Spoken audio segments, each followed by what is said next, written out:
I have prayed," Constantine continued, "that you would become the Gael that I wanted you to be. We hate the Saxons, the English. They have raided our lands for centuries, stolen our sheep, our stock, as we have done theirs. I wanted you to be a Gael, but you never were, no matter how angry I got with you, no matter how I treated you." Constantine shook his head, his eyes gazing at her wonder. "But, it turns out, you are something else, something better. You Asimeric. You are of the people who held out, even when the Latins, those men of Rome, came to take the land south. They built the wall because they could not defeat us, Gaels in the Western Isles, Picts to the east, Cymric to the west. They stopped at Caeligal, and drove a wall all the way to the eastern sea in a straight line. Bernicia, as you know it, is north of the wall, the true home of the Picts, the true home of my people, my mother's people. Gododine,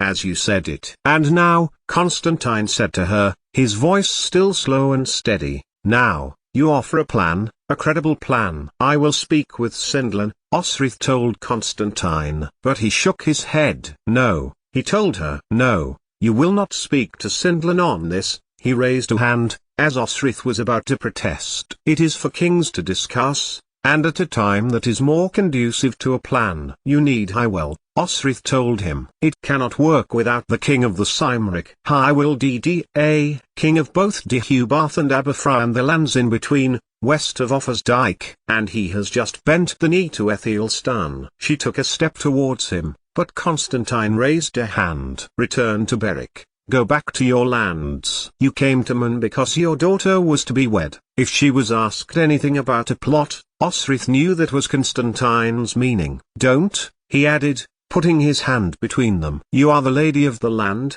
one of my Mormas. You must not." And then Constantine turned, and strode out of the hall. Osrith waited for a long time, wondering what to do next. Wondering where the plan really had come from. From herself, of course. From her mind. But she had never had those thoughts altogether. She had never taken it upon herself to think like this. But she was happy, she thought, her conscience more at ease. The Gaels and the Picts and the Cymric united against Aethelstan was more palatable than siding with Aethelstan with his insatiable hunger for every inch of the land. He would drive them all into the northern seas, if he could, to realize his grandfather's dream. Aethelstan's ambition went further than Alfred's ambition to unite the Saxon lands. He wanted to overlord every land. Yet, not to exterminate the man, the crown of Wessex, was the key. The people in his new England needed him to keep them together. Limit him was the key. But wars did not make politics neater. Wars did not make happen that which made sense. Warmongers could not discern the subtlety. Osrith turned, and began to stride out of Anluf's hall, when a figure appeared in the doorway. The door was closed, and they were alone, Sindlan's face shimmering in the torchlight. "My queen, I was told you wished to speak to me." "They must not call me queen," Osrith told him, at once. "You must not call me queen." "Yes, Mike," Sindlan replied, breaking off. "It is not so," she declared. "It is so," he told her. And Sindlan dropped to his knees before her, bowing his head, the grandson of the great King Anarod. She was no worthier than any other descendant. They could have chosen Owain, or Gormleth, even, Dyfnwal's sister, though she was likely to have died with little Neil Glundube, who had married her out of pity after everything she had been through. But, they had chosen her. "Why?" "Why, because you are the oldest of our northern kin," Sindlan told her. And he looked strangely at her when Osrith dropped to her own knees, to be on the same level as North Cymric Prince. "Aethelstan is strong," she explained. "You know this. But you should form an alliance, you, Hywel, Owain, Constantine. You should unite in a strategy to nullify Aethelstan's strength, prevent him from gaining more land." Sindlan bowed his head. "You are my queen, and as such, no, I am not, I cannot be," Osrith told him, and took his hands to make the man look at her. And when he did, Osrith realized how alike he was to Owain. His manner, in the other hand, cool logic twined with the spirituality of the oldest Christians, exuded from him. He was, in that sense, his grandfather Angarord. And she could feel a bond, a connection. Cymru was with her. What do you suggest? He did not call her queen. Good. Very good. And Osrith smiled to the prince. Bow to Aethelstan, pay tribute, make it seem that you are hunted. Listen to Constantine, and if he talks about a united alliance between Alba, Strathclyde, Gwynedd, Deheubarth, the Norse, or any of those things, listen to him. Unite together all of the old peoples of this land, those here before the Saxons, before the Romans. Queen, and here Sindlin stumbled over her name. For Osrith was the name she had chosen for herself from her father's family, her Anglish family back to Ida the Flame-Bearer. What would she have chosen if she had chosen a Cymric name? Nwlf, perhaps, King Oswy's second wife. Gwyddolf, Osrith confirmed, the same name as she had given to him and his warriors in the crypt at Gloucester Cathedral. Your queen is called Gwyddolf, like her mother. I will not deny you. I will not deny my position in the line of descent of Aryan. She put out a hand to the young man again, no older, she reckoned, than late teens, no older than young Finan. And I will hear no more of the title queen, she warned him, or I will go to Aethelstan myself. Yes, Q. Gwyddolf, Sindlin told her. And being a good young man got to his feet and held out his hands to her, Osrith getting to her feet and nodding in agreement with him. Gwyddolf, Osrith thought. That was Edra now. She supposed that Beric was far enough away from Man when she found out what Osrith's legacy had really left her. 88,888,888. She looked like Thyra was supposed to have looked, according to the family story, before Chratan had attacked Ragnar's homestead in retaliation for the taking of the eye of his son Sven for attacking Thyra as a child. Uthed had witnessed it, and had fled, ending up in Alfred's kingdom, with a bruised ego, having tried and failed to intimidate or attack Elfric, their uncle at Bibbenberg, and an even bigger grudge when he had ended up in the service of Alfred at Winchester. Matter, Edra called when she saw Osrith. Did you know about this? No, Osrith admitted. It is to be a Christian wedding, Edra told her. The Norse are going to accept bishops to at least hear the message of God. Because, against all odds, the Danish girl that she was, Edra was more devout than even her father, Bokar, though she wore it lightly, and never seemed to get in her way at all. No, not a Roman Christian one, Osrith thought, for though she was Christian, Edra was of the Irish Church. You look beautiful, she told her, as she dressed in clothes of sea green and blue, as if she had come out of the Irian Sea itself, the water clinging to her. Osrith touched the fabric. It was rich. In fact, the only other time she remembered seeing something so fine was the dress Malmuir had worn when she had married Flancina at Dara. It was Constantine that came to her room to collect her to be delivered to Anlaf. He knocked, but Osrith did not open it immediately. Instead, she took Edra's hands in hers, and closed her eyes. The girl was so shocked that she jumped. So few times she had seen her mother praying. But Osrith said her prayers silently, and she sought for the people she wanted to talk to, in heaven, in her mind. First, her mother, Thyra, praying that what she had done for her daughter had been enough. Second, to her father, Bokar, that Osrith had done the right thing to bring her to Winchester to see him. Third was to God alone, that all would be well, and though she was to become a woman in her own right that day, that Edra would never forget her. Then Osrith opened the door and watched Constantine, who only had eyes for his adopted daughter, offering her the crook of his arm before leading her out and along the passageway. Osrith followed in their wake, and stood at the back entrance of the hall, as Edra was led towards Anlaf. It was then she caught sight, in the congregation, of Finoli, Bishop Findel, Esway's brother. Osrith's heart beat faster as she looked at him, and her mind drifted back to the time, long ago, when she was in Constantine's service, when he and Domnall had fled to their aunt, Malmuir, the queen of the Uineal king, to find Lyath, to Doia, on the north coast of Irian. They had all fought the Norse. Then now there was a tentative alliance, an alliance held together by the mutual distrust and suspicion of the Saxons and the Angles, Aethelstan, in other words.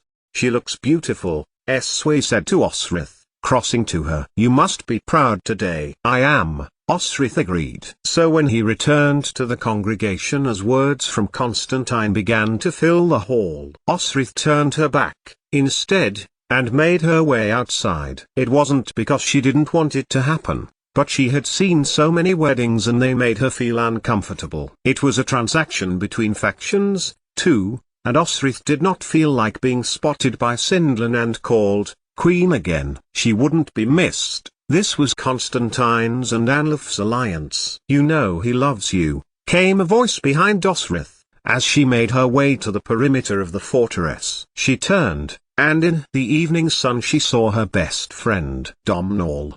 she exclaimed, and ran to him, throwing her arms around his neck. "And, what?" "I heard what he told you today," Domhnall went on. "You know that he has always loved you?" Osrith was shocked. Love? He had treated her little better than an object for most of their time together. "And you him?" Domhnall gave her a look, somewhere between disappointment and sadness. "In your way, don't shake your head at me," he told her severely. "He has treated you appallingly sometimes and you always had an excuse." "No," Domhnall told her, as she tried to push past him. "He has always loved you, and has now had to accept that you are not his, never will be his. He takes instruction, religious instruction." He looked at the Norse. "As will they." "What? Why do you think Finoli is here?" "Father Findel?" "The Norse have agreed to hear Christian instruction." "Never." Osrith shook her head. She had heard Edred just say it, but she assumed that it was just for the record, so that Constantine's alliance with Anlaf could be palatable. "Why never, Osrit?" Domhnall seemed angry with her. "Why can you not think that the Norse and the Danes will not become Christianized? It benefits them, now that they have no more land they can take, that they will assimilate and need to trade, and Christians will trade with other Christians no matter their culture, their race." "You talk like Alfred might," Osrith said, and turned her head to Constantine, realizing that, after everything, they were similar. They were shrewd, cunning, strategic, pragmatic. As was Ethelstan. He had eschewed a wife so that his two brothers could inherit the throne after him, so that the accusation of bastardy would not carry on to his children and civil war would arise. He had seen that, with Ethelwald, how pernicious the poison could be. And Constantine had placed Osrith exactly where he wanted her, not in his bed, but in his lands. Lands he knew she had a claim to, lands which were culturally Cymric, like before the Anglish had come. "The little shit thinks," Finan thought, and as Domhnall looked at her, Osrith's heart grew cold. She was a Gale when she was with Gales, and couldn't remember. She felt her eyes narrowing, looking back at the hall, to where she had last seen Constantine, and shook her head. "What?" Domhnall asked her. But Osrith had left the hall and was heading outside. It was darkening now, and the stars were coming out. She strode quickly away, over to the cliff top. "Osrit!" Domhnall called after her, and when he finally caught with her gripped Osrith's forearm so tightly that she cried out. "What?" Osrith demanded to know, trying to struggle free, but Domhnall held her fast. "What?" Domhnall repeated. "You, for a start." She berated him, her guilt driving her words. "How can you ally with these Norse who killed your kin, who killed Donchada, who killed Neil, and Gormlath?" She tried to wrench her arm away, but Domhnall held her by her other, his hand tight. A well-aimed kick, but he was anticipating her move. "What, Domhnall?" she shouted. "You didn't know he loved you?" he asked her, and relaxed his grip. "All this time?" "No," Osrith replied, indignantly. "It's preposterous. I don't love him. We have a bond, always have, since I saved his life. I don't, and I never have, loved him." "What?" "Walk with me," Domhnall told her, then grabbed her arm when she made to turn away from him. "Walk with me." Osrith sighed, and then relented. They got as far as the low-lying land that led to the strand line. The stars glimmered off the flat, summer sea. "He is further away from me now than ever he has been, and we are married," Osrith said, her voice choking. "He goes from my side, honors his oath with my brother." She broke off. "It was that, or allowing the tears to come. Constantine may be clever, thinking he can get my brother to side with him though my husband, but Finan will never leave Utad, who will never leave Bibbenberg, or his oath to Ethelfled. And I will never leave Finan. And in the moonlight, she could see Domhnall smile. He is not the only one who loves you, you know, Domhnall told her. You are closer to me than Eth never was. It is honorable love, kinship love of which I speak. He pulled her close. You are the sister I would have chosen, if I had a choice, and your words, of your marriage promise, makes me prouder still than I could ever believe I could be. Domhnall pulled her to him, and Osrith put her arms around him. He was the brother she might have chosen, if a choice could be had. And you might feel differently if you know who else was at the wedding today, Domhnall told her. Osrith turned, and felt her face break into the widest smile. Her son was standing before her. But before Osrith could run to him, young Finan ran to her. He was taller, much taller than she remembered him to be. I asked leave of Uhtred to come to my sister's wedding and the Tinwald, then, she will go back to Dunnottar with Domhnall and die, he told her, and I will return to my father, he told his mother. And Osrith recalled Uhtred saying something about young Finan doing something in Cumbraland with Bishop Oswald. So, this is your kingdom, Mater? Young Finan asked her. Not any longer, she told him, and explained about the land, and the inheritance through the female line, and how the female line now included Edra. And now Osrith had discovered something else. Constantine was planning to talk to the kings here, then, at the Tinwald. Man was safer than any place, and unless those at the council were to betray one another's trust, this island was the most secure in the world. Whatever Constantine discussed with whoever he discussed it with would never be overheard by spies for Aethelstan, or Hywel, or Owain for that matter. If Constantine had decided that a united front of the old British races was to take place, it would take time for Owain and Hywel to listen. They relied on Aethelstan's defences too heavily to turn. Constantine would have to be clever. He was clever. In the distance, a cry came up, a cry of the post-wedding bed ceremony. The men were being called to find Anlaf, and the women to find Dedra. Young Finan smiled, and scampered away from her. Come on, said Domhnall, beginning to stride after him. Oh, no, Osrith told him. I remember mine only too well, and I will not. But her legs had not been given the message that her head was trying to tell them. And Osrith ran with Domhnall and young Finan back to the hill fort where Anlaf had his hall now, and joined in the hunt for the newlyweds, to unite them for their first night together. Edra would be in safe hands with young Finan. He was a formidable fighter thanks to his father and Uhtred, but she knew it would hard for him to go back to Finan. Young Finan thought of Constantine as his father. He had lived so long in his company, and he was artistic. He sang, and drew. That was where his real passion lay, and Uhtred had laughed at him. She had found out, from Bean, who had gone as a trader to Bibbenberg, anonymous to Uhtred, and witnessed it. Young Finan, Osrith said to her son, when it was all over, and Edra was being carried by her husband into his fortress. Your father will hear that the Northern Cymric have called me queen, she told him. But, young Finan began to protest. But, this island is perfectly safe. This island is the safest in the world and Edra will be the safest person in the world. I would not want anything more for your sister, she told him. But he will find out, and if he speaks to you, do not deny it. He will know you are lying, and that is not what I want for you. She broke off, seeing his face. What? She asked him. Nothing, young Finan told her. Bibbenberg, he added. Bibbenberg. Nothing, he repeated. Nothing you want your mother to know, Osrith thought. And he was planning to go back there, and not stay in Alba, so he wanted to go back.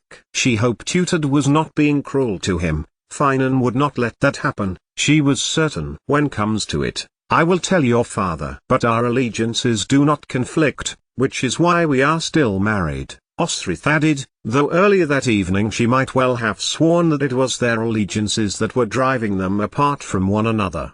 And you, will you come to Alba with us, when Edra returns? Beric is in Alba now, she told him. Unless it was in England. I will come to see you, Osrith promised. For she had thought that she would avoid the place forever. Hadi Ajafu, Ethestan's twin sister, once married to Sigtraga and then disowned by him. been brought to Dunnottar in the plot she had once heard, about Constantine marrying her. But it was Bishop Oswald, in the evening when they had stayed in the inn in Gloucester, who told Osric that the poor girl had died, in a monastery in Wessex. Even if Osric had tried to find her it would be too late, and Edra was married now. So Ethelstan's plan had come to nothing. However, like his grandfather Alfred, with whom she had seen Ethelstan kneel and pray, and have little gifts bestowed on him when Alfred thought no one was looking, King Ethelstan of England wanted to be Rex Titors Britanniae, and Constantine had now just the stakes. Ethelstan would never give up. And, a week after arriving back to Berwick, to see the preparations for harvest being made, Finan came home.